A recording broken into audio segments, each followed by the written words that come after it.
Hey everyone, welcome back to Psych 2 Learn. Today we're diving into 9 psychological tricks that actually work. These are backed by research and can help you improve your relationships, boost productivity, and get what you want. So buckle up, get ready to unlock the secrets of the mind because we're jumping right in. Let's start with a simple but powerful one. Compliments. A genuine compliment can change the whole dynamic of a conversation. It's about recognizing something you genuinely appreciate in another person. When you offer a real compliment, you're acknowledging their value.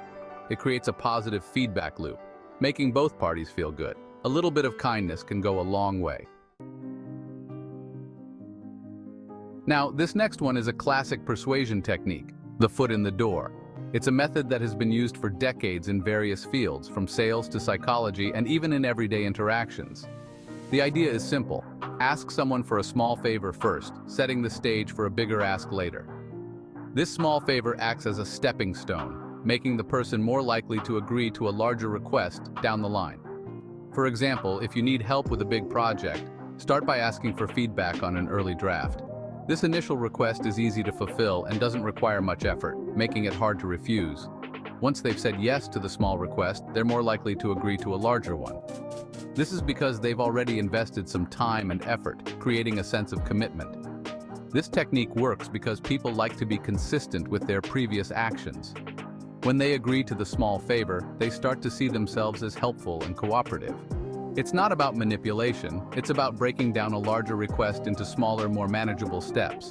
This makes the overall task seem less daunting and more achievable. So, next time you need a favor, start small and build trust. Explain your needs clearly and make the initial request something easy to agree to. You might be surprised at what you can achieve. Small wins can lead to bigger successes, creating a positive cycle of cooperation and accomplishment. Remember, it's about ethical persuasion. Use this technique responsibly, and always consider the other person's perspective and willingness. Communication isn't just about words, it's about body language too.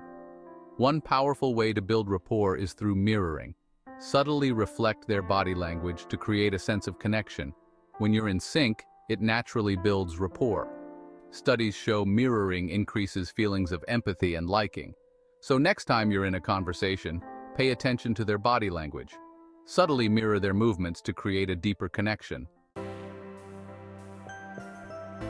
Let's talk about procrastination and the 10-minute rule. Instead of overwhelming yourself, commit to working on a task for just 10 minutes. Set a timer, put your phone on silent, and focus. That initial 10 minutes can overcome the resistance to starting. Often, you'll find you want to keep going. The 10-minute rule tricks your brain into taking action.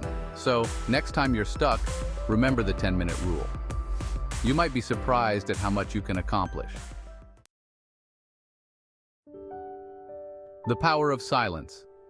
Speaking volumes without saying a word. In a noisy world, silence can be a game changer. Pausing before you respond creates space for your words to land. It gives the other person time to process and you time to gather your thoughts. Silence can create tension and anticipation, making people pay attention. So next time you're in a conversation, embrace the pauses. Use them to your advantage. Let your words breathe and watch the quality of your conversations improve. The I'll think about it technique, buying time and gaining control. Ever felt pressured to make a decision on the spot? It's a common scenario, whether in personal or professional life. Use the phrase, I'll think about it, to buy time and assess the situation. This simple phrase can be a game changer. It allows you to step back and make a rational decision. Taking a moment to breathe and reflect can make all the difference. When you say it, mean it. It's not just a delay tactic. It's a commitment to thoughtful decision-making. It's about respecting your time and boundaries. By doing so, you show others that your time is valuable. You're sending a message that you value yourself and your time.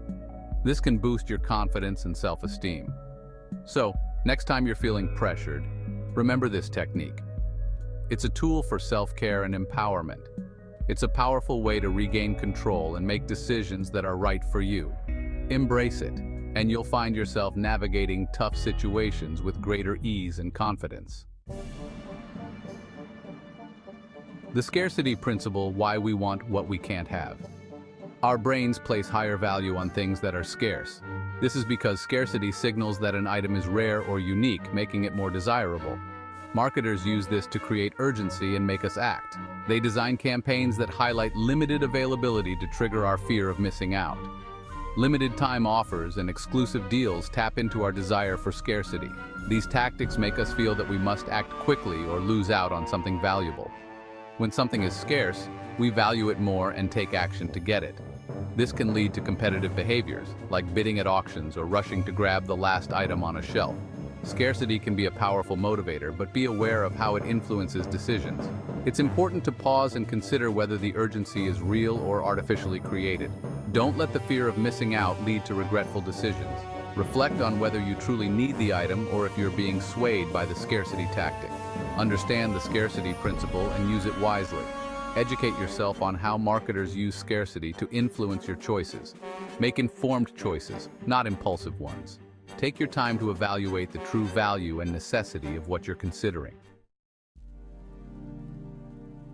Framing the conversation, controlling the narrative. In any interaction, there's always a narrative. You can actively shape it by framing the conversation. Choose your words carefully and set the context.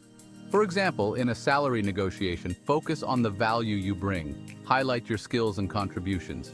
Framing isn't about manipulation, it's about effective communication. Present your perspective in a way that resonates with the other person. Control the narrative to achieve a positive outcome. Anchoring, setting the standard. First impressions are crucial, especially in negotiations. Anchoring sets a reference point for subsequent judgments. In a negotiation, the first offer acts as an anchor. Starting with a high price sets a high anchor. Anchoring isn't just about numbers, it can be used in various situations. Set the anchor by making the first move and setting high expectations. Be the first to set the standard and watch others rise to meet it. Use anchoring to your advantage in negotiations and interactions. And there you have it, 9 psychological tricks that actually work.